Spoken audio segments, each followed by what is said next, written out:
So I'd written down some notes about competition. Okay. We got so much good stuff before we clicked on the camera here. Yeah, I know.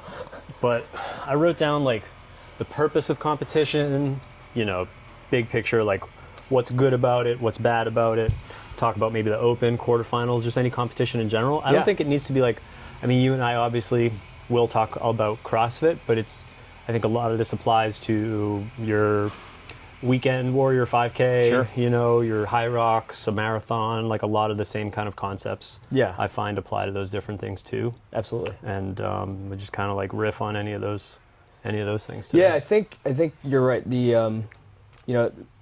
I was always athletic when I was a kid, but I think the understanding of the competitive piece and like the work ethic behind it was always a little lost on me. So I, learned it at a later age when I started CrossFit here. But I think you're right. Like for a lot of people who may not have been super athletic when they were younger, or like did team sports or anything like that, they find a competitive spark even just coming in here with the whiteboard. Yeah. And that's it's a great motivator.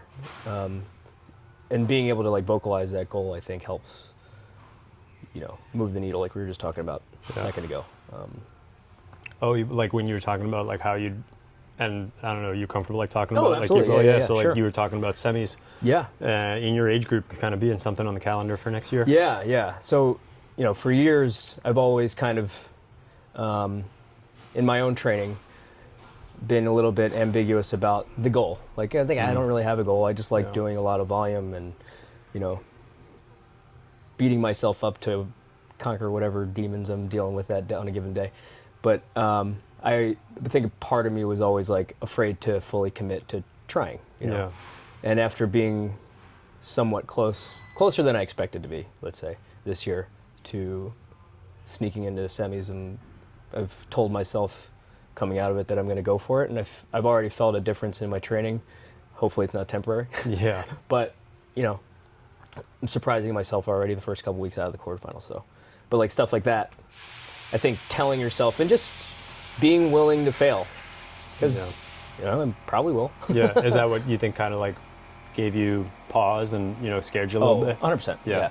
That's why I'm such a head case with like thruster and wall ball workouts, because like I'm probably gonna fail, and then I stop before I even try. Yeah.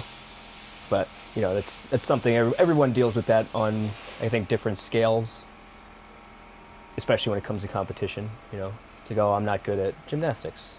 Well, I'm gonna try a round, and once it gets hard, I'm just gonna give myself an out and go to some scaling option, or I'm gonna go play a pickup game of basketball and with kids who are younger than me, and if they start running circles, or I'm just gonna sandbag it, nail it in, whatever. Yeah.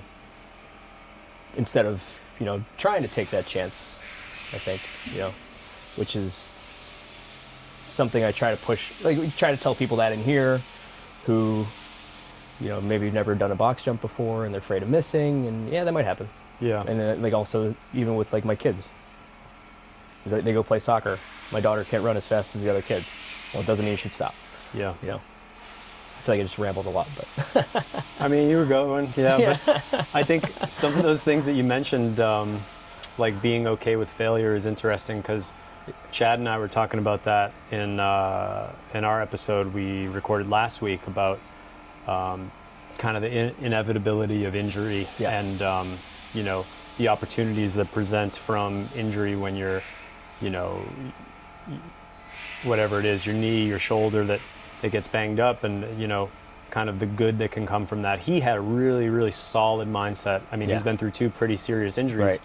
and we talked a lot about that, and the good that can come from it, right? From failure, from shooting towards semis, right? And saying like, okay, at least now I know where I stand. I put in 9 months of work aiming at this goal, and then kind of came short, and now I know where I'm short. At least you have some data, some information about yourself, that you can say like, okay, I really feared this, and so those are the things that if I really want to lean into this, that's where I need to put my time. Yeah, absolutely. And just knowing that you took the shot, like it's easy to want to do it, but then you never actually lean into it 100%, and then 20 years from now, you're like, I probably could have done it then, or at least it's easy to regret. You don't want to leave it on the table. I wonder, like, I mean, you touched on it, but even at the most basic level, when people are coming in the door and they're seeing the workout on the board, I mean, that's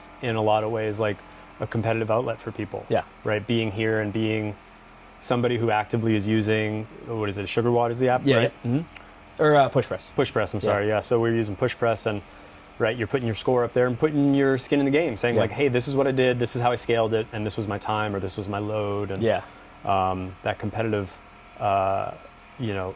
outlet just every day in class is like kind of awesome to have as well. Yeah, and then even like for the friendly banter, like even like coming into the open, you, Kai, and I, we had a little text thread going. Yeah, and keeping the our scores kind of a little close to the chest sometimes, but trying to get that push out of each other, and I think there's something fun about that without it feeling like an ego challenge. It's just it's a motivational push. Yeah. So like there's a room for both, I think, in competition, and I think both are necessary.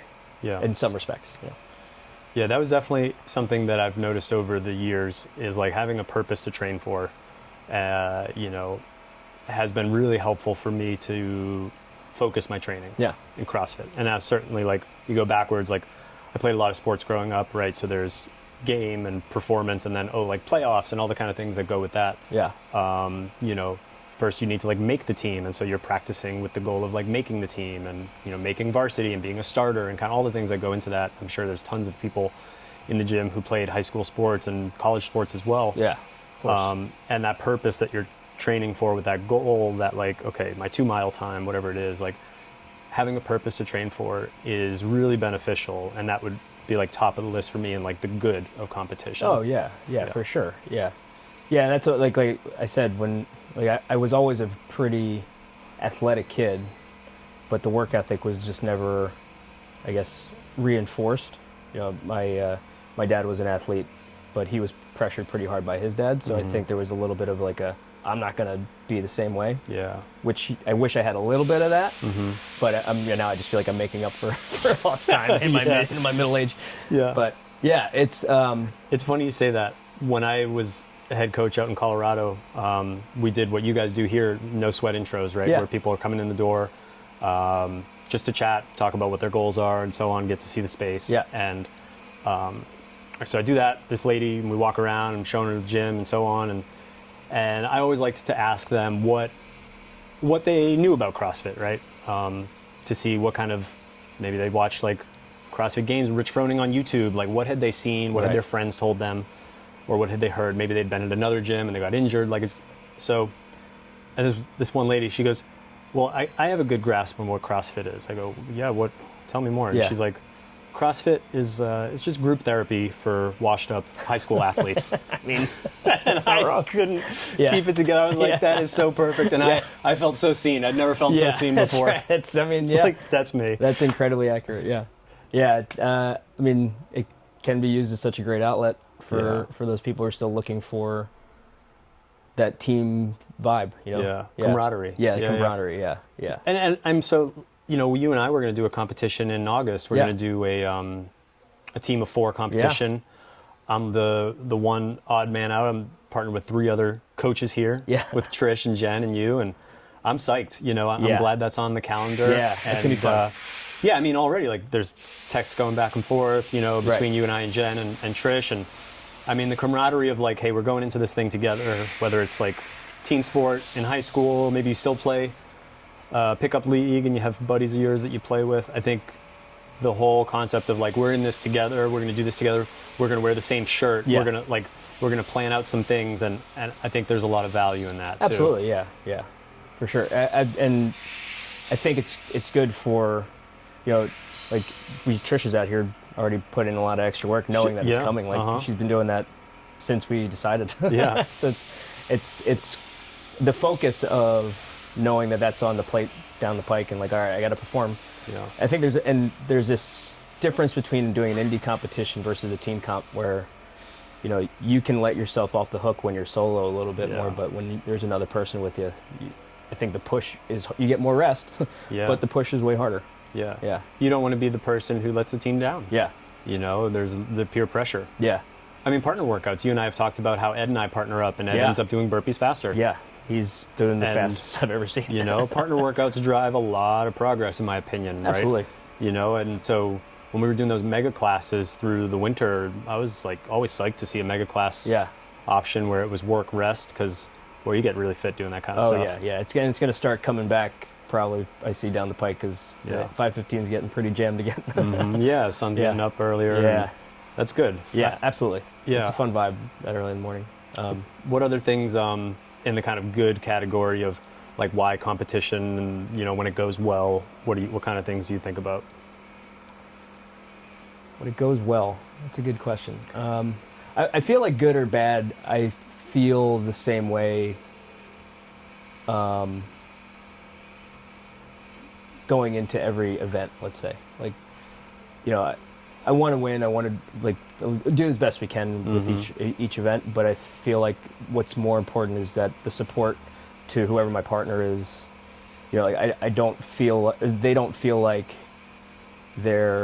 I'm letting them down, and vice versa. You know, like Denise and I did Wadapalooza last month, and I feel like we both were like apologizing to each other. I mean, we were pushing really hard. Sure. She's a friggin' athlete, athlete. You know, like I'm dragging my butt behind her, but you know, I think at the end of the day though, like once 3, 2, 1 go starts, we both gave it our all, and I feel like even if you don't perform to your like whatever top of the workout, you don't win the workout, you don't finish top 3, whatever, you can still tell if the effort is there.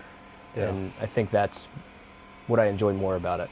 Being on a podium is nice, but you know, like it's just sure. But that's results versus like process orientation. Yeah. Right, where you're saying like, okay, I'm gonna show up on these days and train this way, and like give yourself room for kind of not necessarily an out, but just being honest with yourself. Like, is this serving the greater goal of this competition? And maybe, you know, bigger picture than that, is it serving me physically for beyond the competition, right? Because ultimately, like, we're talking about some silly, arbitrary competition in August that we're doing as a team of 4. Right. You're talking about semifinals, and then like what? I mean, like the glory, right? Right. You know, to be able to attend these events, like there's not a ton there that's on the line. It's not the Last Dance with Jordan and the Bulls. Yeah. Like it's just a different caliber of competition, but there's definitely value in pushing yourself and being honest with yourself about like, did I give my best effort today? Yeah.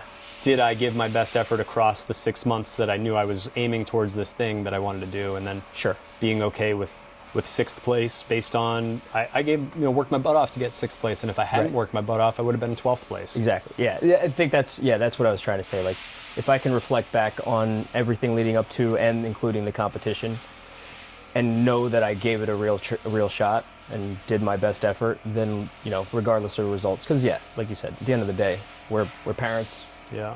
We have families. That's the real important stuff. Yeah. It's just fun to, you know, do this. We're grown-ups playing a game at this point. Yeah, you know? It's just group therapy. It's it, group therapy, it's it, yeah. You know, I heard somebody say recently, like, don't be afraid to take the W. Yeah. Like, as I get older, I definitely think more and more about that, where, like, you know, take for example, like, ex-athlete who has been coming in and they've lost 25 pounds and they're feeling great, and they're like, I got my first strict pull-up and I RX'd a workout for the first time and I've lost 25 pounds.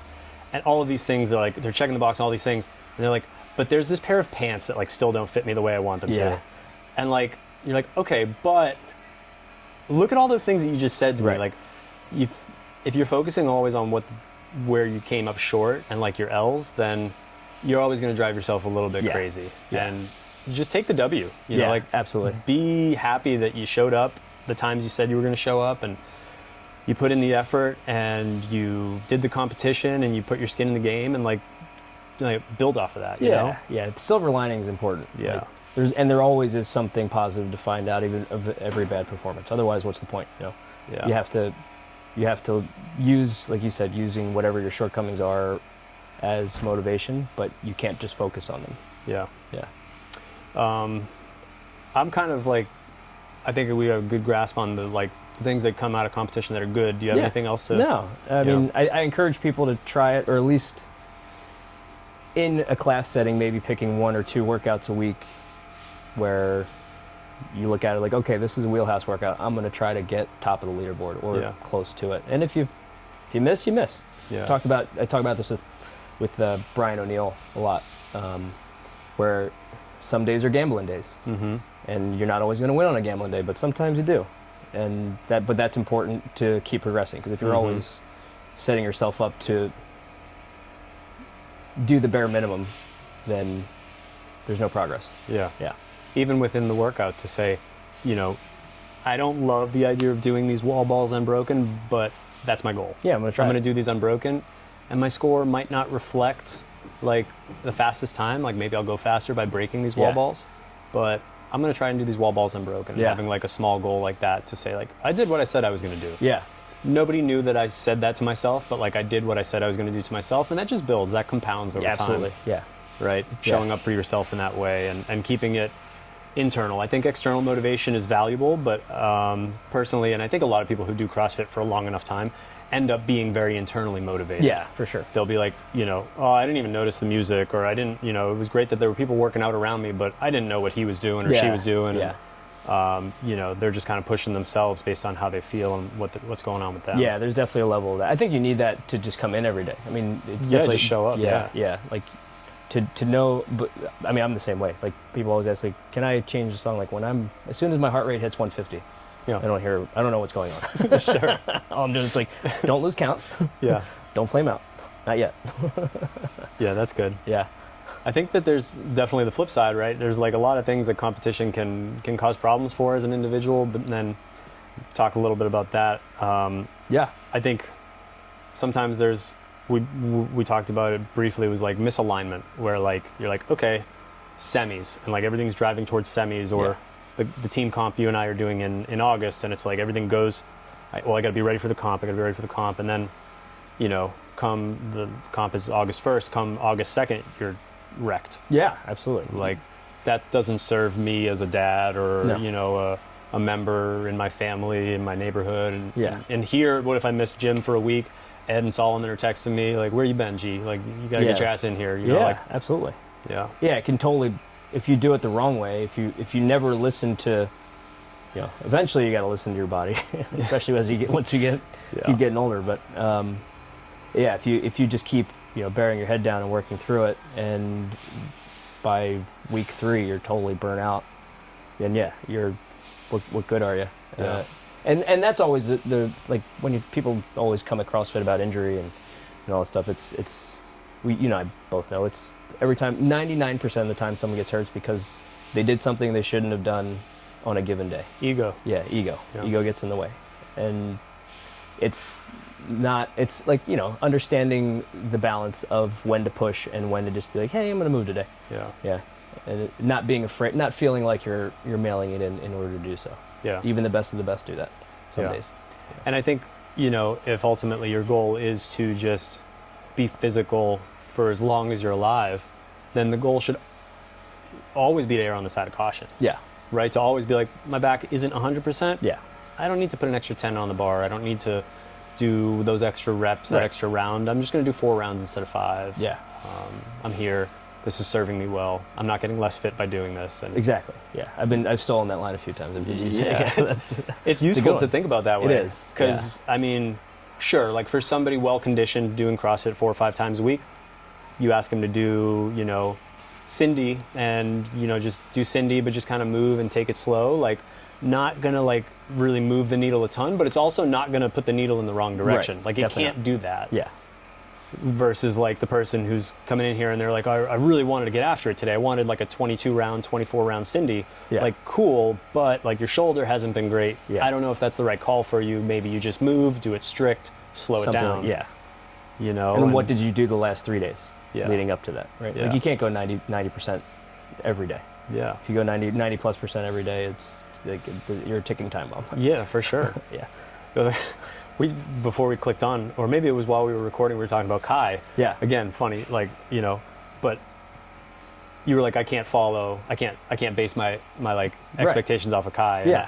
And, I'm like, well, hold up. Like, I was like, hold up, one workout, yes. Yes, yeah. Like, I'll throw it down with Kai in any one workout, but the next day I need a break. Yeah, You know, exactly. Yeah, I can't keep my hand that close to the flame for that long where, you know, when you're 27, 28, yeah, you just keep your hand a little closer to the flame and you bounce back quick. Yeah. I mean, like the quarterfinals deadlift workout, I tried to get as close as possible to his time, and I felt like I had rhabdo for 3 days afterwards. Yeah. Yeah. That was just deadlifting for 5 minutes. Yeah, it was just, well, for Kai it was 5 minutes. For me, it was 7. Yeah. He had the 600th time in the world. That's impressive. 670 or something like that. That's crazy. Right? That's nuts. And it's crazy to realize, like, when you think about the shape of a bell curve, like how far away somebody like Kai, who's an insanely impressive athlete, how far away he still is from being like, oh, like he's a fringe games athlete. Yeah. Like there's so many levels to 600 to 100, and then from 100 to 20.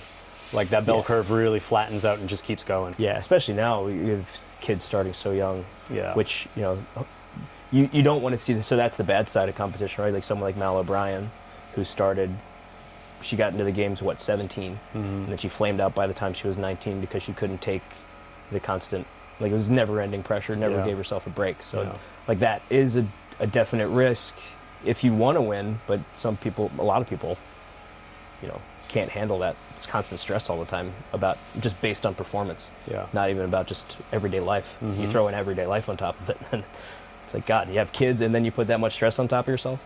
Yeah. It'll wear you down real quick. Really quick. Yeah. Yeah.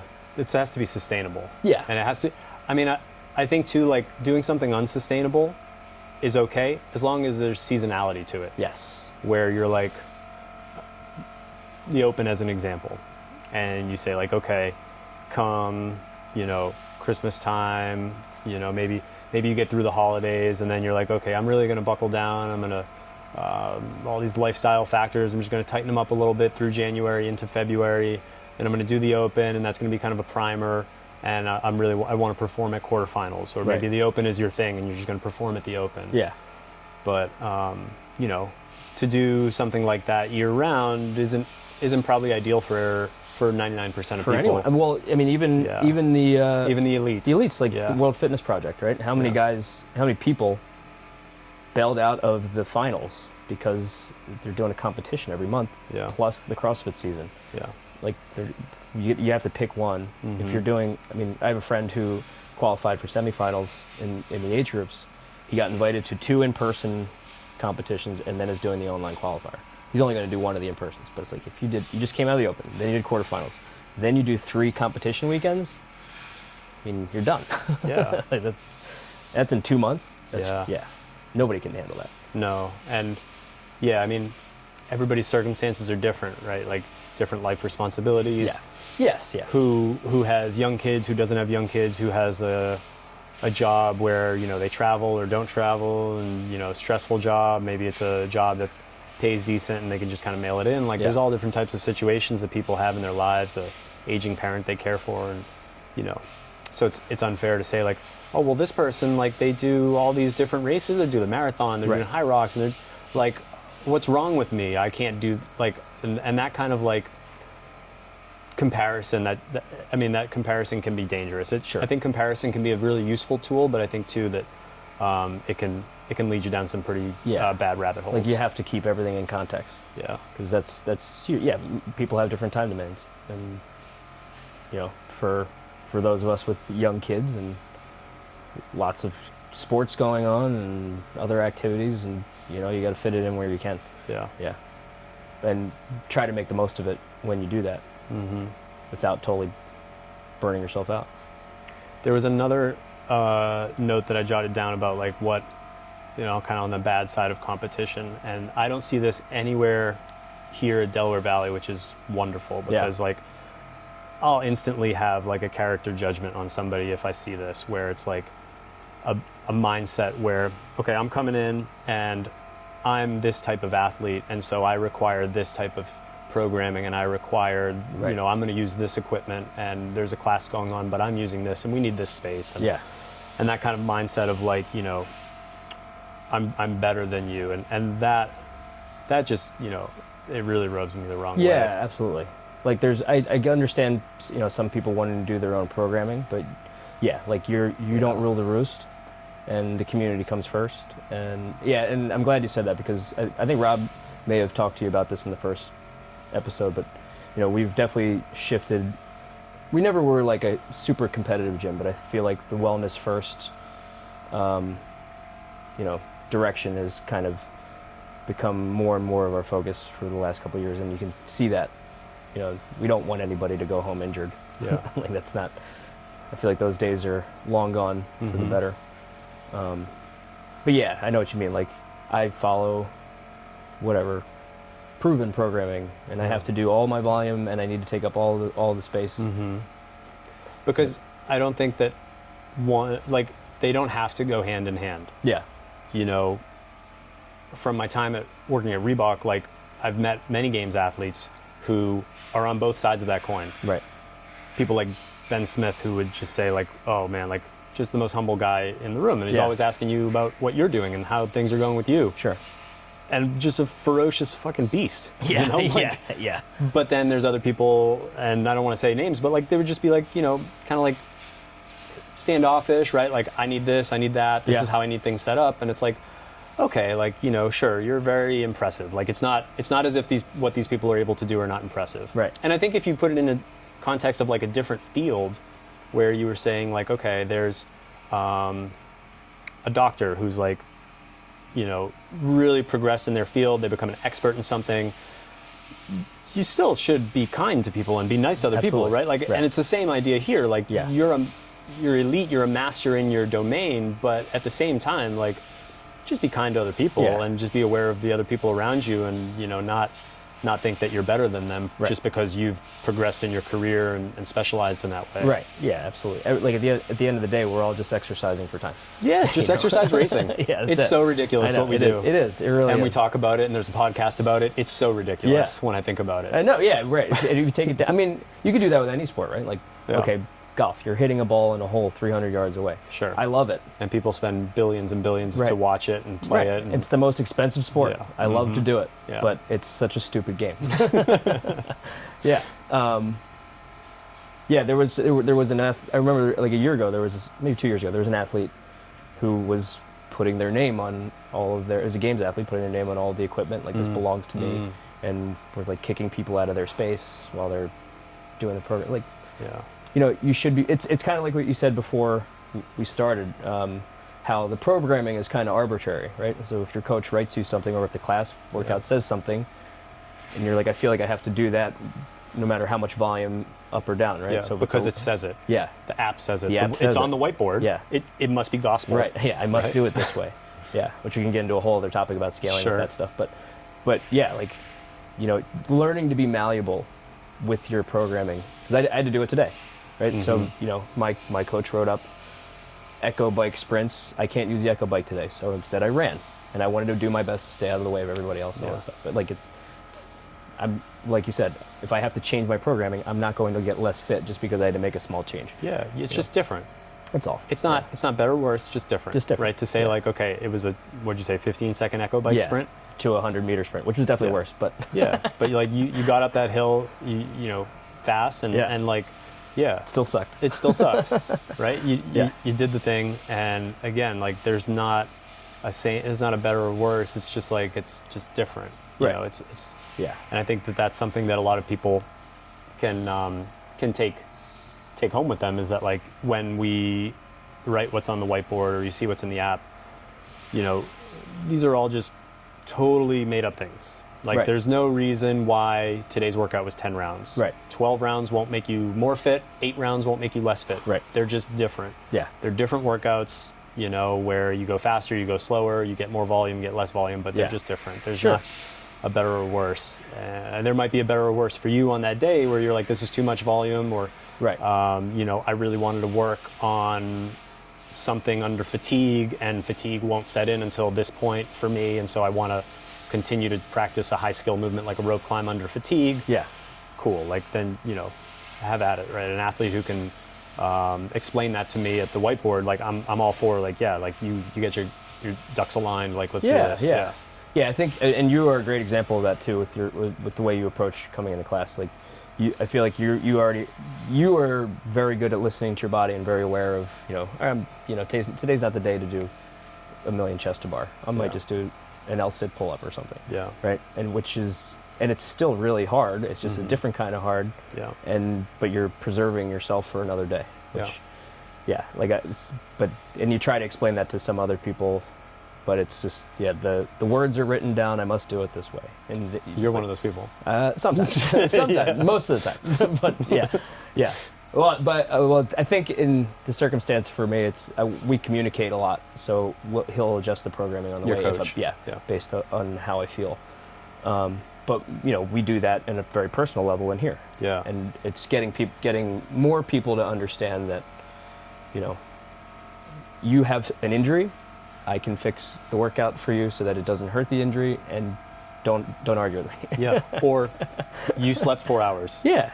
You were out with friends Saturday, Sunday, and it's Monday, and you're like banged up. You haven't been eating the way you usually, like anything. Yeah. Not just that, like, my wrist is bothering me. Right.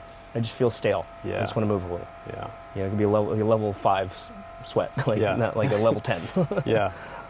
I didn't plan on chatting about this, but what do you think about the value of RPE as kind of like a concept? I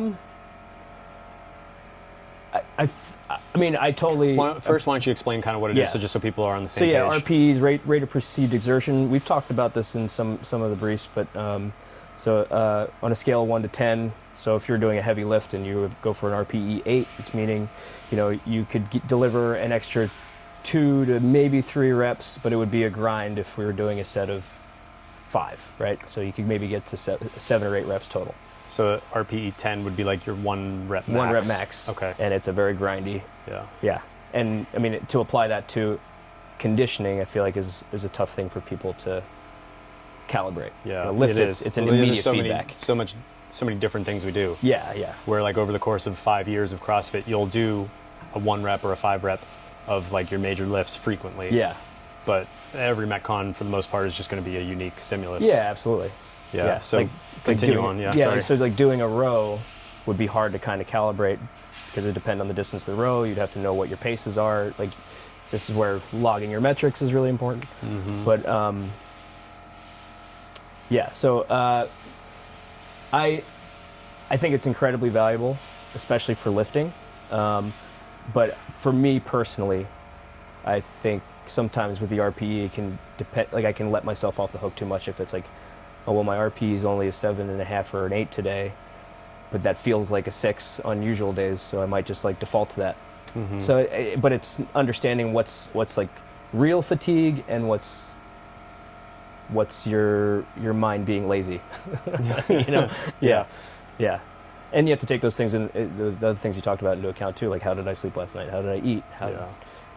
What was my stress level like? How much did I do the day before outside of the gym? Because that's all a factor too. Yeah. But I think with strength training, it's probably more important for people than percentages. Yeah. I think percentages can be on the other side of that coin. If I have to hit an 85% front squat for 2, well, today might not be that day. Yeah. And it can be really disheartening if you fail that number. Sure. So for strength, I think it's probably the smarter move for general population. I feel like we could do an episode just on scaling and talking about RPEs and talking about percentages. For sure. Do you think that would be worth chatting about? Yeah, absolutely.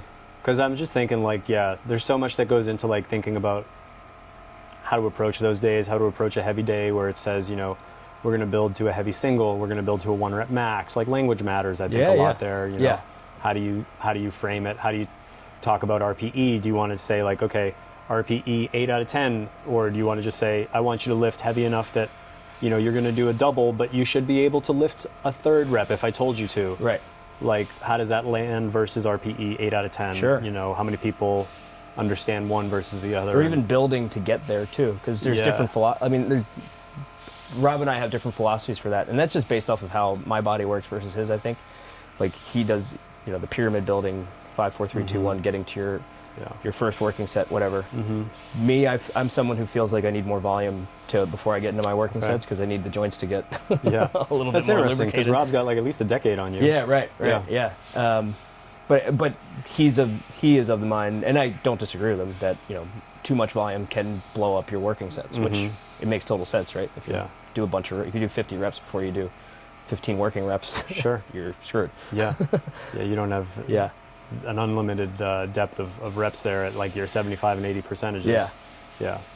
But I think that'd be good to chat about. Yeah, for sure. Down the road. Maybe we put a bow on it. Anything else about competition that you think we didn't cover? No, I think, we talked a lot. Yeah, we talked about the good and the bad, and just, don't be afraid don't be afraid to put yourself out there on a given day, or even trying a competition. Like, there's plenty. We used to run one amateur hour here that some people have asked for to come back, where it was you could only be in like the first 2 years of CrossFit, or like your first competition or something. Kind of like a Festivus. Yeah, exactly. Those are fun. Yeah. But if you called it amateur hour? Amateur hour. I love that. Yeah. It's been a few years since we've done that. I think it was maybe my first year in the gym, first or second year. But yeah, if you see something like that come up and you feel like you want to give it a shot, even if it's 5K or Broad Street runs, well, that's already signed up, but you get my point. Media 5 miler, there's a good one. Media 5 miler, I'm signed up. It's June 12th. You signed up? Friday, June 12th. It's a great run. Yeah, my buddy was like, hey, I'm doing it. He lives in Media, so I'm keeping him company. We're not going to run anything fast. We're just going to enjoy it. Yeah, it's a tough run. But the Media 5 miler, I mean, if you want to do like a intermediate to RX style competition, the one Chris and I are doing is August 1st. Oh, yeah. If you just want to come cheer us on, it's a ton of fun. Yes. The 4 of us, he and I and Trish and Jen are doing it. And Heather's planning to come with the boys, and Lena at least for like part of the day. Yeah. So I don't know the Hokos have another 3 that they can bring with them. Yeah. If Rich comes, and then maybe Trish and you and your families, and it could be a big crowd. Yeah, absolutely. If anybody wants to come support or just come sign up for another team of 4. Yeah. That'll be fun. That's August 1st. I think that actually was my first competition with SummerSlam, which is years ago. Baptism by fire. Yeah. But it's a fun one. Yeah. Don't do it RX if it's your first time. Yeah, probably not. I wish I knew that back then. Well, that should do it for today. Yeah. Awesome. Hey, brother. Good chatting. Yeah, absolutely.